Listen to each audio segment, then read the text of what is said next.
एक आस रखो मन माही। एक राजा था, लाखों उपाय करने पर भी वह पुत्र प्राप्ति से वंचित रहा। 2-3 शादियां भी करवाई, लेकिन पुत्र प्राप्ति की कामना पूरी न हो सकी। राजा ने सब तरफ से हार कर पंडितों ज्योतिषियों का सहारा लेने की ठान ली। सारे राज्य में इस हेतु घोषणा करवा दी गई। परिणामतः घोषणा अनुसार पंडित व ज्योतिषी दरबार में इकट्ठे होने लगे। बहुत दिनों के सोच विचार के पश्चात वे लोग इस नतीजे पर पहुंचे कि यदि किसी नौजवान लड़के की, जिसके सब अंग पूरे हों, बलि दी जाए तो राजा को पुत्र रत्न की प्राप्ति हो सकती है। राजा ने अपने राज्य में ढिढोरा पिटवा दिया कि यदि कोई माता पिता अपने लड़के को बलिवेदी पर भेंट चढ़ाने के लिए राजी हो जाएंगे तो उन्हें हर प्रकार की दौलत से मालामाल कर दिया जाएगा। उस नगरी में एक ऐसा परिवार रहता था जिनके 4 लड़के थे। 3 लड़के तो खूब कमाते और मौज उड़ाते, परंतु चौथा लड़का माया में अधिक लिप्त न था। एक महात्मा की कृपा से उसे यह ज्ञान हो चुका था कि संसार के पदार्थों में वास्तविक सुख नहीं, बल्कि दातार प्रभु की भक्ति में ही सुख निहित है। परिणामतः वह माया के लिए उतना सा ही प्रयत्न करता जिससे जीवन यापन ठीक तरह से हो सके। घर वालों को उसकी यह भावना फूटी आंख न भाती थी। वे तो माया को ही जीवन का आधार मानते थे।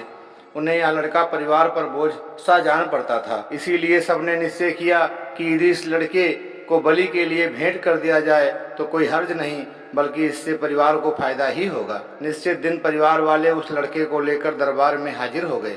लड़के के चेहरे पर भय के कोई चिन्ह नहीं थे। वह शांति से निश्चित स्थान पर बैठ गया। लड़के को बलवेदी पर चढ़ाने की तैयारियां होने लगी। राजा ने परंपरा के अनुसार लड़के की बलि चढ़ाने से पहले उस लड़के से उसकी आखिरी इच्छा जाननी चाहिए। लड़के ने नम्र निवेदन किया, मेरी कोई इच्छा नहीं है। दातार प्रभु जो करता है सब ठीक करता है। आपने मुझे जिस काम के लिए बुलाया है मैं उसके लिए हर तरह से तैयार हूँ। पंडितों ने जब लड़के को आखिरी इच्छा बताने के लिए बहुत मजबूर किया तो उसने एक बोरी रेत मंगवा देने के लिए कहा। रेत की बोरी मंगवाई गई। जब रेत की बोरी आ गई तो उस लड़के ने उस रेत को 4 हिस्सों में बांटकर 4 ढेरियां लगा दी। फिर वह एक ढेरी के समीप गया। कुछ देर उस ढेरी के पास रुककर उसने ढेरी पर पांव की ठोकर दे मारी। पांव की ठोकर से रेत बिखर गई।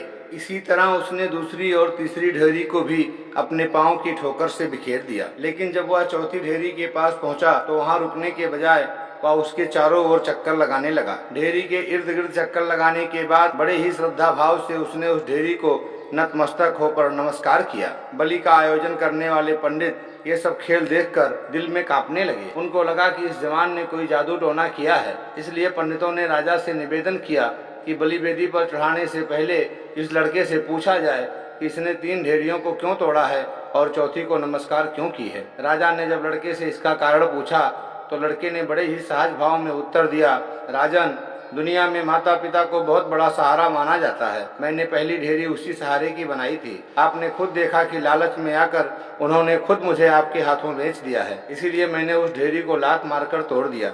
दूसरा सहारा मित्रों और संबंधियों का लिया जाता है, लेकिन उन्होंने भी मुझे बचाने के लिए कोई कोशिश नहीं की, इसीलिए मैंने दूसरी ढेरी को भी ठोकर मारकर बिखेर दिया। जब माता पिता मित्र संबंधी साथ छोड़ देते हैं तो राजा का सहारा लिया जाता है, मगर यहाँ तो स्वयं राजा ही अपने स्वार्थ के लिए मेरी बलि देने जा रहा है, इसलिए मैंने तीसरी ढेरी भी गिरा दी। रही चौथी ढेरी की बात तो उसे मैंने इसलिए प्रणाम किया क्योंकि दुनिया में अगर कोई असल सहारा और रक्षक है तो यह परमात्मा है। अब मैंने अन्य सब सहारे छोड़कर मात्र प्रभु का सहारा लिया है। प्रभु अब जैसा करेंगे निसंदेह मेरे हित में होगा। लड़के की तत्व भरी बात को सुनकर राजा की आंखें खुली की खुली रह गईं।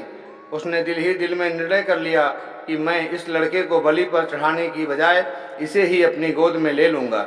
राजा ने अपनी पटरानी को बुलाया और उस लड़के को उसे सौंपते हुए कहने लगा, कौन जाने इसे बलि चढ़ाने से पुत्र की प्राप्ति होगी या नहीं, और अगर हो भी जाए तो भी वह इस जैसा ज्ञानी ही होगा, इसकी क्या गारंटी है। इसीलिए हम इसे ही गोद ले लेते हैं। यह सुनकर सब और खुशियों की शहनाइयाँ बज उठी और मायाधारियों की दृष्टि में निखट्टू दिखाई देने वाला वह ईश्वर भक्त राजकुमार बन गया। काश हम समझ पाएं कि केवल ईश्वर का सहारा ही सच्चा सहारा है। नमस्कार दोस्तों, जय सिया राम।